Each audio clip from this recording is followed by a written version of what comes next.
สบายดีปาลุงทำไมสบายดีปาลุงจะมาอย่างลูกเก็บเงินคาเล่น้ำไผ่น้ำบอลซอน นี่สิเป็นบ้านบาวซอนเด้อพี่น้องสิ่งห้ามเล็กเลยนะ ใกล้สิเละแล้วใกล้สิขึ้นอยู่แล้วกลับสบายดีพี่น้องเข้าสู่ซ่องเบาแขกเนาะมื้อนี้ก็มาบ้านบาวซอนมาเล่นน้ำบาวซอน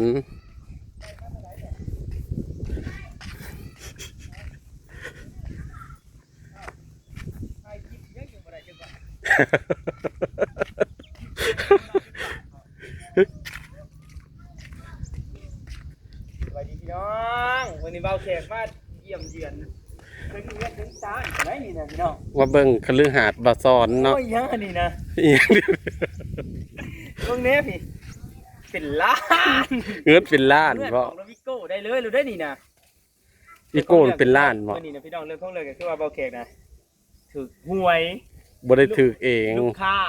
ลูกค้าถือ เพิ่นถือหวยเมื่อคืนนี่เนาะถือเลขยัง 68 768เมื่อคืนนี่นั่น เลข3ตัวเนาะ768 ถือเบิดบ้านนวาบ้านเจตุ๋ยถือเบิดเวนบอก แม่น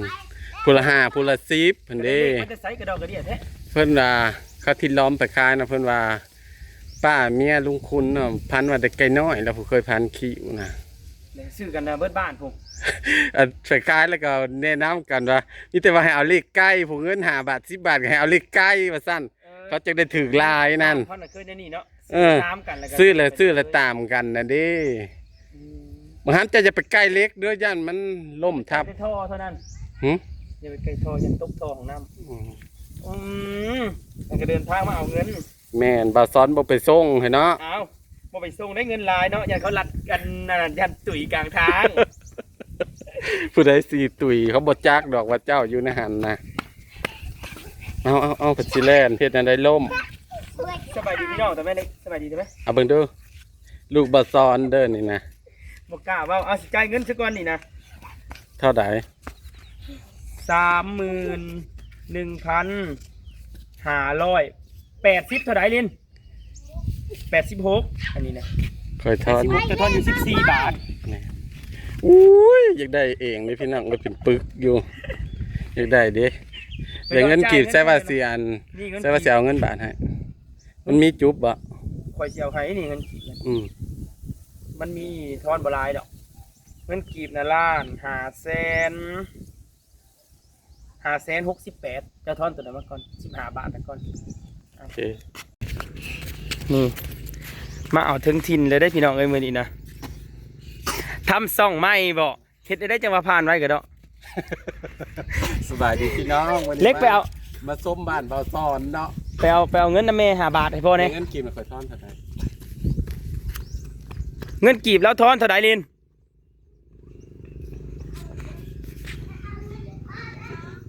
ฮะ ทอน 32เงินกีบไปนับเบิ่ง 100,000 200,000 3 4 5 6 5 บาทลิน 3 4 5 6 7 8 9ทอน32,000กีบ ป้ามื้อนี้เงินเข้าอีหลีเนาะ เก่ากำลังเจ้าของใกล้ปี เงินเข้าเป็นล้านโทรศัพท์ซื้อมาให้ว่าเจ้านี่น่ะกล้องสัดแจ๋วเลยนี่นะ ซื้อไม่คือการลงทุน เอาให้เพิ่นได้ไหมเอาให้พ่อน้องคิวนั่น แม่ป้าไป ทอนเท่าไดบัดนี้ เจะว่าทอน32,000 ก็คือผมมีเงินกีบอันนั้น ผมได้จะคลิปแล้ววันนี้นะท่านได้เบิ่ง YouTube เฮ้ยได้ยินแต่เจกลมเว้า ข่อยบ่มีเงินทอนเด้เอาพอดีบ่ได้บ่ เจ้าส่งมาให้ข่อย50,000แล้วก็จังค้างไว้กันเจ้าบ่จะค้างข่อยคันเจ้าค้างข่อยก็ได้คันเจ้าค้างข่อยก็ได้ บ่สิส่งกัน50,000น่ะให้เจ้า แล้วข่อยค้างเจ้า ไล่ข้างไว้ในหันละ จริง นี่ ๆได้นะ ป้ามื้อนี้รับเงินกีบไปก็1 ล้านกว่าออกรถวิโก้ได้เลยเงินบาทอีก 32,000เบาแขกมื้อนี้นะ กว่ากับ1,000 กว่าบาท รวยแล้วเบาแขกนั่นถือหวยไผอยากถือหวยมื้อแลงก็ถามเบาแขกได้เด้อ FC เด้อ ถามเบาซ้อนนั่น มื้อนี้เลขดัง สวนบาซ้อน เหมาะ ว่างาม เลขดังอีหยังมื้อนี้นะบ้านนาหวานะ จักเขายังบ่ได้ส่ง โอ้ย มึงแน่บ้านนาหวาถึกเลขเบิดบ้านนี่นะเท่าละ ไปเรียนต่อไป คุณละ5 บาท10 บาท ผู้ละ5 บาท 10 บาทก็แม่ได้ส่งฮอด32,000ผู้ก็หลายเติบแล้วจะว่าเท่าไดซะเบิดบ้านเฮ้ยเนาะ ฮะ เลขอีหยัง มื้อนี้เขายังบ่ได้ส่งเข้ามา โอ้ยจักคนขายแต่ก็เดี๋ยวเจ้าไปขาย บ้านใหม่นะ เจ้าไปซื้อนะเจ้าจับ ได้อีกแล้วเนาะที่2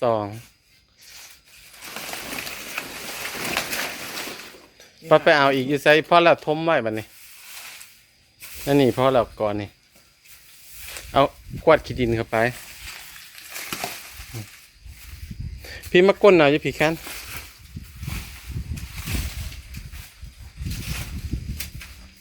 อะไรอยู่ทางไฮน้ำโอ้โห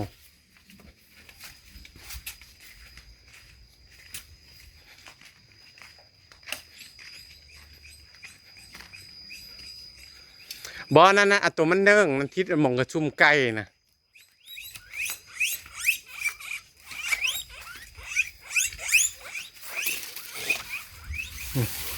เอาตัวนั่นแหละเพราะ3 หน่อมัน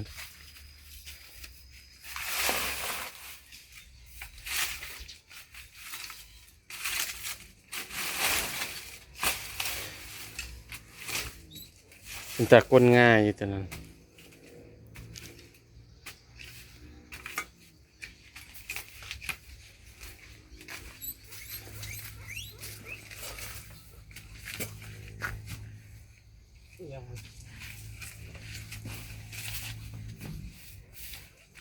บรรยากาศสำนีสิบ่ฮ้อนปานใดเนาะ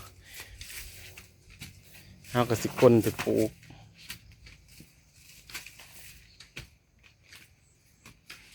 เอา3 หน่อก่อน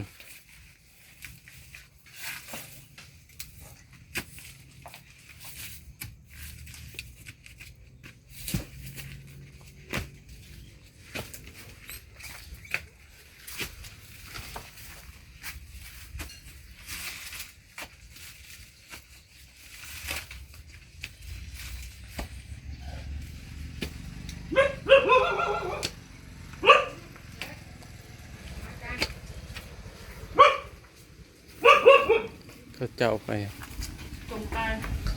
เจ้ามาส่งไก่บ่ลูกค้าสั่งไก่บ่มีเขาเจ้ามาเอาให้ตอนค่ำ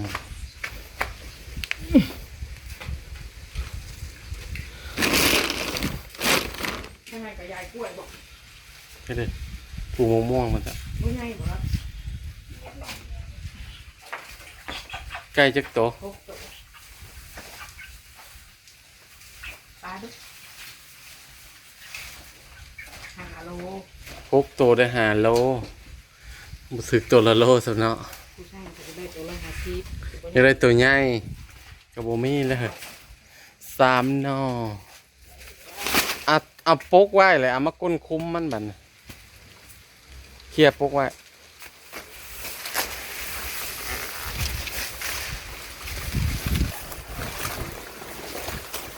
โซนนี้จะปลูกแต่กล้วย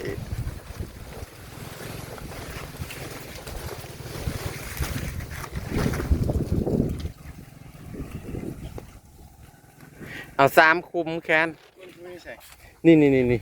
เอาวางลุ่มพักลุ่มนี่วางนั้นแล้วที่ตีนนี่มองนั่นก็ได้นี่มองคุ้มน้ำบ่เอาวางนี่บ่ได้บ่วะ ตอนพังรถมาติ รถบ่ได้ให้เที่ยวอยู่พุ่นมันสิปลุกเงินกล้วยนั่นนี่สิเฮ็ดกล้วยขึ้นมาเลยบ่ให้เที่ยวนั่นนี่นะเอาคุ้มใหญ่ๆเติบนะ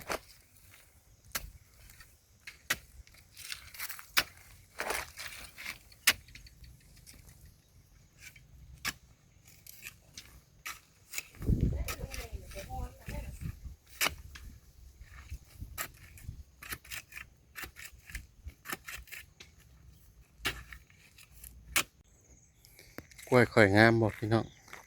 เบิ่งยามมื้อแลงเขาว่างามเลยผลมาใส่และเขียวงามเฮ็ดผลมาใส่และเขียวงามทุ่ม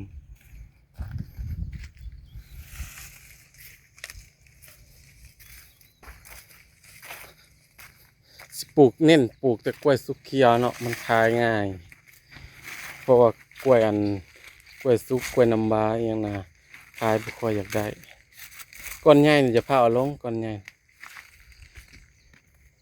บ่ต้องเอาลงเต็มเด้อเอาลงซ้ำหนึงเลยบ่แล้วจังเอาขี้พุ่นมาใส่ให้รดน้ำให้มันติดซื่อๆพอก่อน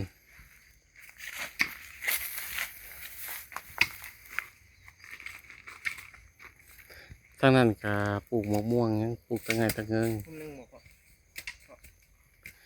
พี่เลี้ยนขึ้นมาเถอะบ่ยับมาอีกนี่ละวางตีนละ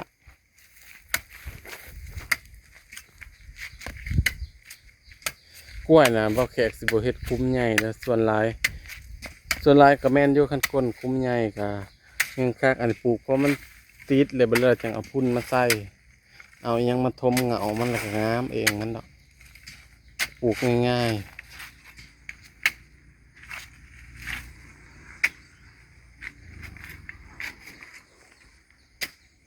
ส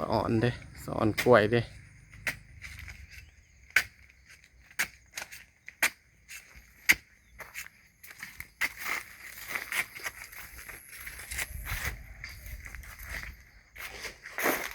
มันหมกม่วงก็ปลูกปีเดียวนึงก็บักใหญ่นึงเอาแกนนึงปลูกอันนี้เป็นเครือยานางเนาะเอาเมียนปลูกใส่แกงหน่อไม้บัดยามบ่มีแล้วได้ซื้ออันนี้เขาก็ติด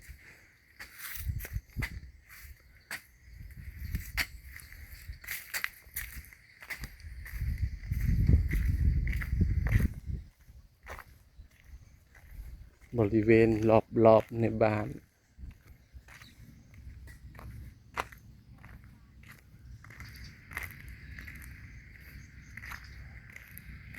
ทางนี้ก็สีงาม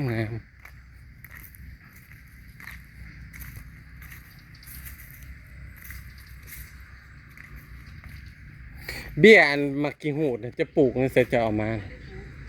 ถ้าได้ปลูกอยู่ในสายเอามาให้แค้นปลูก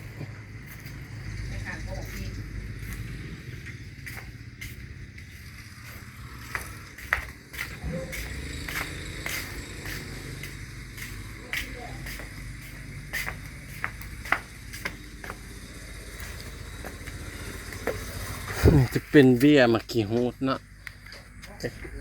กาเบี้ย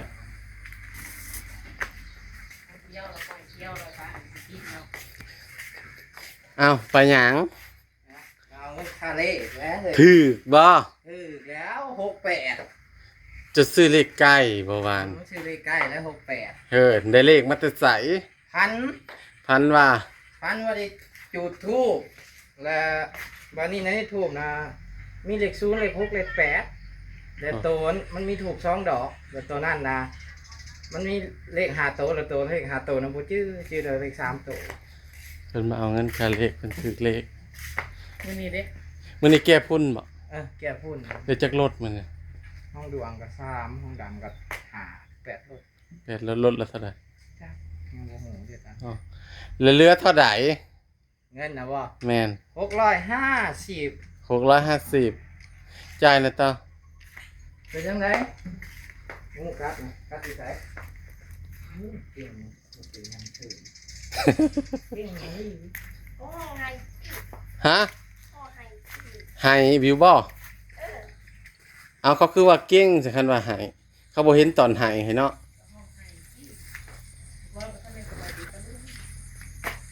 สบายดีแล้วมื้อนี้เด้สิซื้อเลขหยังมื้อนี้น่ะ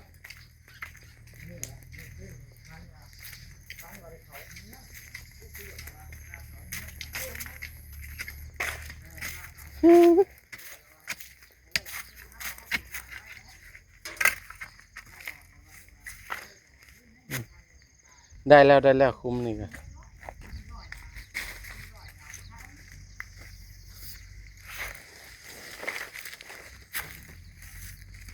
ถ้าเฮาปลูกยามนี้มันสิติดง่ายเด้อ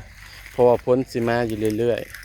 ๆ พอมันติดแล้วก็พ้นมามันก็สิงามเลยเอาพุ่นมาใส่เอาปุ๋ยมาใส่แต่ตอนนี้ยังบ่ได้ใส่พุ่นใส่ปุ๋ยเนาะ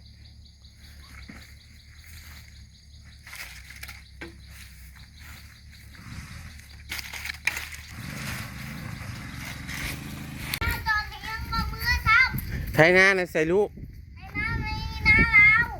น้าเรา นาในไก่เฮือนละเฮานี้เอาเจ้าคือฮู้ว่าเป็นไอ้ถึง แล้วมีรถดูดบ่ฮะ แล้วมีรถดูด รถดูดของเราเองบ่หรือรถจ้างเขามาลูก บ่เขาไปจ้ะ เขาซื้อมาโดยตรงบ่ แลบ่ห้ามเดิสิครับปิ่นอยู่บ่คันพ่อซื้อให้ ไม่เว้ยถึงน่ะมีรถไทยอยู่ไหน รถไถอีหยังลูก รถดูด รถดูดนะรถแท็กเตอร์นะ เออ ลุงลินแล้วซื้อมาลายบ่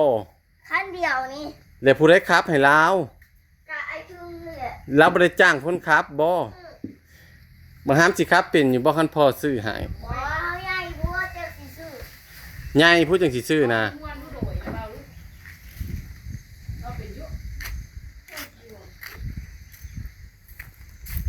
ปลูกกล้วยเด้อคิว เอามาปลูกเนี่ยคุ้มนี่บ่ห้ามไอ้แค้นปลูกละซองแล้วเจ้ามาปลูกบ่รู้มันสิหน่วยใหญ่อยู่บ่มาพิสูจน์เบิ่งบัดมันออกหมากนี่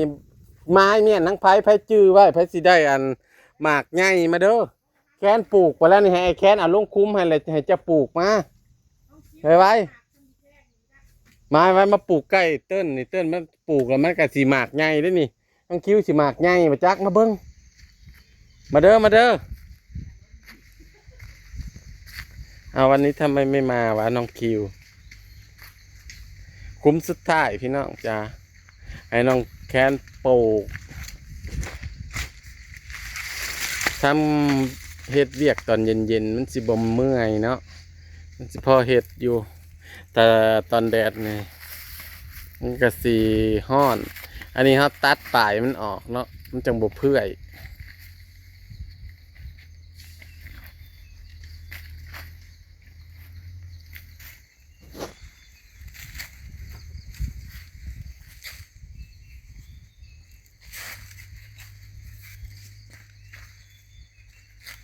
เอาน้ำไปโฮดเป็นไงกันนี่ในบัวนี่พ่อตั้งมาให้เลย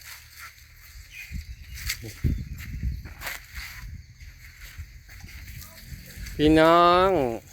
สิขอเก็บภาพบรรยากาศไว้ซ้ำนี่นอนในการปลูกกล้วยของน้องแคนเจอกันคลิปหน้าเด้อพี่น้องเด้อสบายดีเจอกันคลิปหน้าคลิปนี้คำว่าสบายดีเขามาเบิ่งกดไลค์กดแชร์ให้เบาแขกหน่อยเด้อเพื่อเป็นกำลังใจอุ้ยน้องคิ้วกับสิมาปลูกอุ้ยบ่ธรรมดาอุ้ยหัวมาอุ้ยเขาเอาลงแล้วแหละเอาเจ้าสิเฮ็ดหยังบาดนี้เจ้าสิเฮ็ดหยังบัดนี้เอาว่าวเบิ่งดูว่าวเฮ็ดได้ให้หมากมันดก ก็วัดน้ำอยู่แหละ หดน้ำมันบ่ ตัวใส่ปุ๋ยได้ คุยให้มันติดก่อนอุ้ยเก็บขี้ดินก้อนใหญ่ลงแล้วบัดนี้พี่น้อง